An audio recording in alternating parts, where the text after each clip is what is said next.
guys, it's Sophie. So today I'm going to be giving you some of my recommendations for non-fiction November. As you guys know, I've been reading a little bit more non-fiction than I used to in 2016, and whilst I don't know that I'm going to be doing sort of TBR for it, just because of the way my reading's changing, I thought I would give you guys some recommendations so that if you are interested in picking up a few more pieces of non-fiction, this might give you somewhere to start. So as you might know, there are a couple of categories for non-fiction November. And I'm going to give you a couple of recommendations for each. So the first category is new, and you can kind of interpret that however you want. New release, new to you. I've gone for new releases just because I thought that could be fun. And the first one I wanted to recommend was It's All in Your Head. My mouth is a little bit mad, but It's All in Your Head by Suzanne O'Sullivan. I spoke a little bit about this one in a wrap up, I think, and it's been doing the rounds a little bit more. It won the Wellcome Book Prize, so very well done.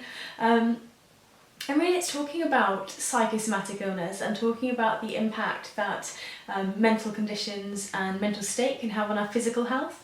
It's really fascinating. It sort of goes through some odd kind of case studies.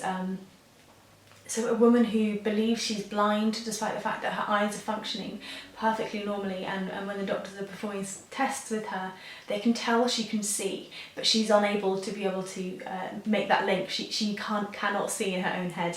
And just seeing the ways in which brains interact with bodies and helping to break down in my head a little bit the barrier between mental health and physical health. And the next one I have is one I've just finished relatively recently, and that is A Mother's Reckoning by Sue Klebold, who was the mother of Eric Klebold, one of the shooters in the Columbine tragedy.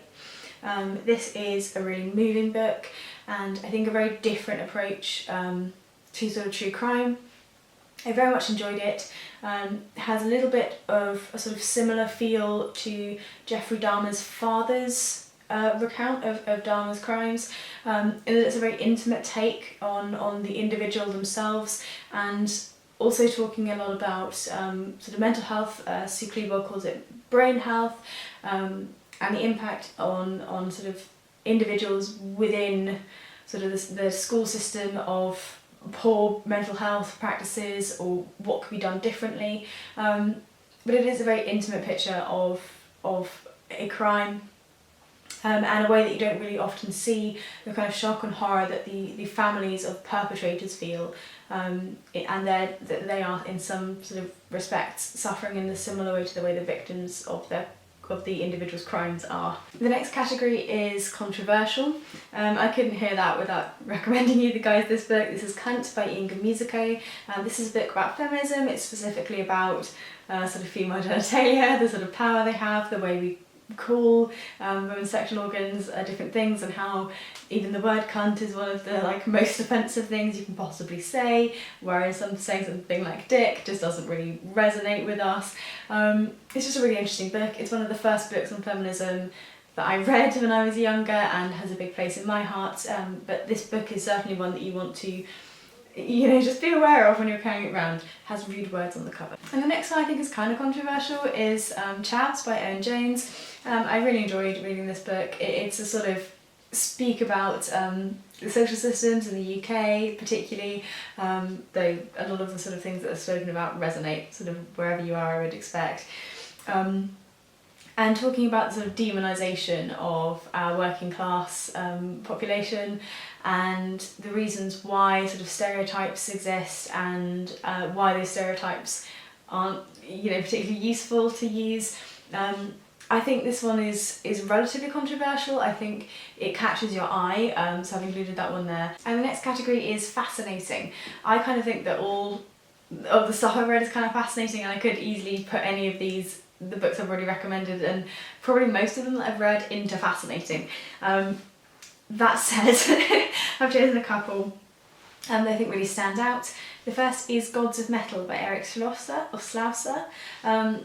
This is a very small little book, but just packed with so much information. So the author's talking about sort of the way in which the US deals with its nuclear warheads, and the surprising lack of security around some of the old sort of weaponry bases, and the entire thing. Just to give you a highlight, at some stage there are nuns trying to break into a weapons facility.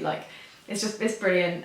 It's really short, so yeah, maybe if you don't read an awful lot of non-fiction, then pick up some of these like little, I think the Penguin, Penguin little specials. They've done a couple of non-fiction little specials, and they're really fun, really great way to get like a little hint of non-fiction into your life. And the next one I found absolutely fascinating is Radical by Nawaz. This is a book about someone who was a extremist and was working as part of a terrorist organisation looking to recruit individuals into this cell, who then sort of changed his perception of the world and came to speak out against terrorism. Absolutely fascinating, and a really interesting look into a world that we hear a lot about but don't necessarily hear the perspective of the individuals within. And then the last category is important. This is probably my favourite category. I think this is great fun. I'm going to recommend Carl Sagan's The Demon Haunted World. This is a fairly sort of standard non-fiction text. Most people who read a lot will have heard of this and of Sagan in general. But it's so much fun, and it's one that you kind of just need to read. So Sagan is talking really about how to build critical thought in this book.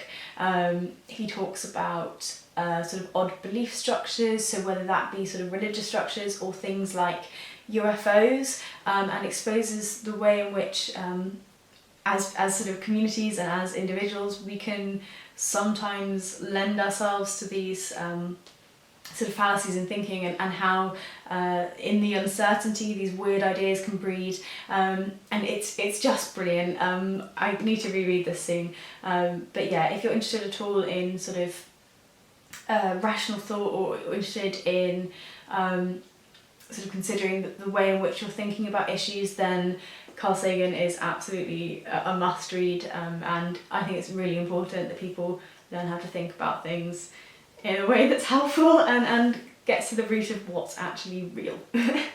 And then the last one I have to recommend is No Place to Hide by Greenwald. I read this one a while ago and haven't spoken about it on the channel before, but just thought this would be a good opportunity to shout out about it. Most of you know who Edward Snowden is, I would expect, and most of you know the sort of outline of the NSA and sort of the surveillance that was going on with the systems, and some would argue still does go on to some extent. But this is really a sort of almost thriller-paced non-fiction. It's got sort of political intrigue in there, as well as some really, really important ideas about the way that we store information and how much we give away without even thinking about it. It did sort of give me sort of shivers almost as I was going through it, and I think having read this I have such a better understanding of so really what was going on than I did from just picking at things from the media. It's a brilliant book. Greenwald is a stellar journalist, and if you haven't heard anything about Edward Snowden, then definitely pick this up, because it's not sort of high level. It's very easy to understand, great fun, and really important too. So I hope that you have enjoyed hearing me ramble on about non-fiction for a little bit. I've had fun choosing some things to recommend for you. I'm hoping to get to a little bit of non-fiction in November, sort of same as always, but I'm not going to be able to do a full sort of TBR. Life is very busy for me in the minute. I've just spent near on 24 hours pretty much solid redecorating, and I'm nearly to the stage where I can actually physically paint my walls, so that'll be brilliant. So unfortunately I'm not doing do's. I really wanted to, but I couldn't make it fit with the rest of my life. It also means that I am not going to be doing another video this Wednesday as I didn't this last week. Sorry, I do want to be filming as much as I possibly can for you, but there's just not the time in my life at the moment. So until further notice, it will just be one video a week for you guys. I hope you're all well. Do let me know in the comments down below what you're going to be reading in non-fiction November. If you've made a TBR, I'd love to see it.